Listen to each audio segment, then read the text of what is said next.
Of dissection. Ito yung final stage. Okay. Finals, ito yung medyo ano pa, starting pa lang, hindi pa nabubuksan. So sa inyo, ganyan na ganyan pa yan. Tapos dito sa may bandang kilikili, parang dikit na dikit siyang ganyan. Right? So first, cut the sternum posterior end, reflect it like so. Like ganyan. Tapos maghanap na kayo kagad ng vein sa kanya. Internal mammary vein yan. And artery, kasama na rin yan. Ayun na lang. Swertihan na lang kung makakita kayo ng ganyan na merong laman. Kasi tinan nyo yung mga rabbits natin, walang laman ng veins. Transparent sila. Right, so ganyan. Cut, reflect. Tapos dito sa may bandang, ingat kayo dito sa may bandang kilikili. Yung junction ng thorax at saka neck. Right, kasi ang daming structures dyan, vessels and nerves. So halimbawa dito. Pwede nyo na pala tanggalin dahan-dahan itong thymus. Ayan. Pag hindi pa dissected yung lugar, ganito yung itsura niya. Ganyan. So, paano nyo gagawin yun? Gamit kayo ng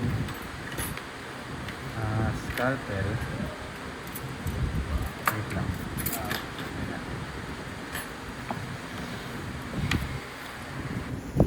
So, ayan siya. Kailangan mo lang i-cut to. So be superficial lang. The please lang. Nakakat nyo yung rib, yung cartilage, costal cartilage. Yan. Dapat hindi nyo maputol yun. Daplisan ng blade yung. Pag nakat nyo na yung cartilage, pwede nang i-blunt dissection yan.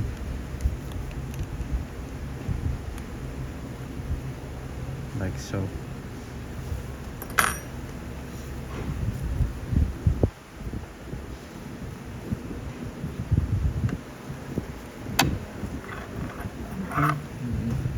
So yun.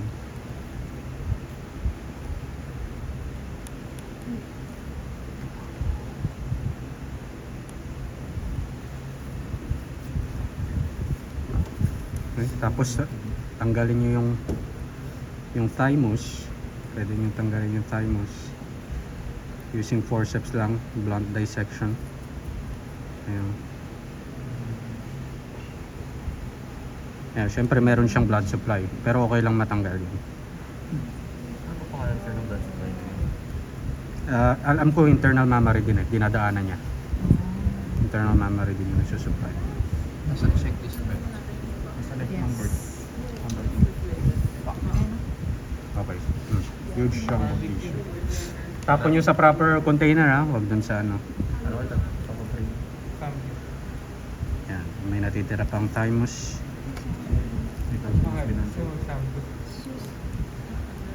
So pag natanggal nyo na yung thymus, medyo kita na yung mga proximal end ng vein, supposedly. Okay. So yan na, makikita nyo na yung dalawang precava. Precava. Ano? Left and right, precava. Okay, symmetric yan. So kahit isang precava lang ang susundan ninyo, okay din yun. 1, 2. Pero kailangan sir preserve yung both? So dissect on one side only. Tapos trace yung ano ng precava more distally. Ganyan. Blunt dissection, removing fascia. Ganyan. So ito yung final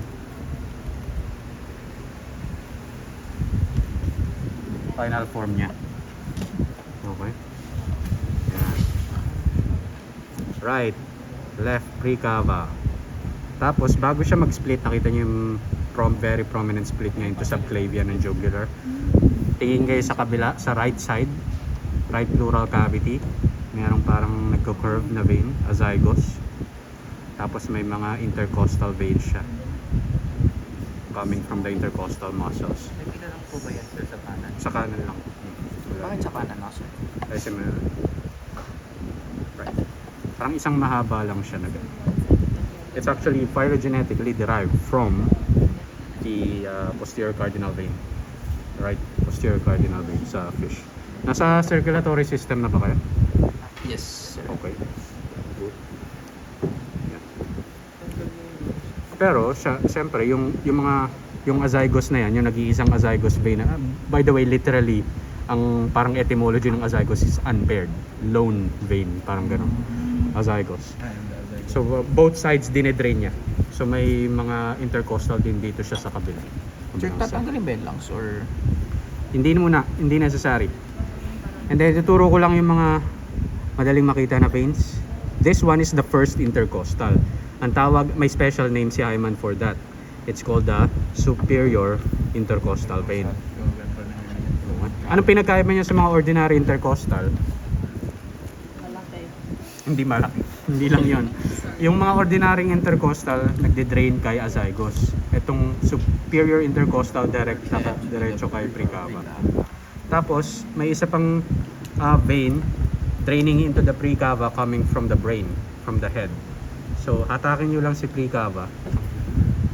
Ayan o.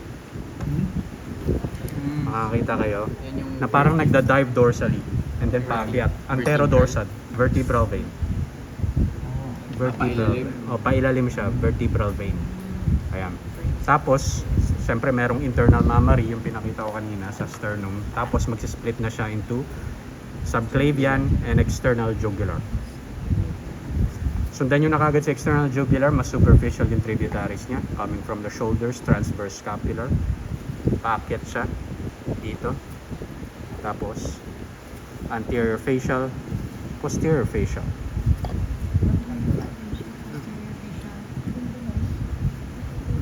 Anterior facial, posterior facial. Posterior facial, sa kanya galing yung dalawang auricular.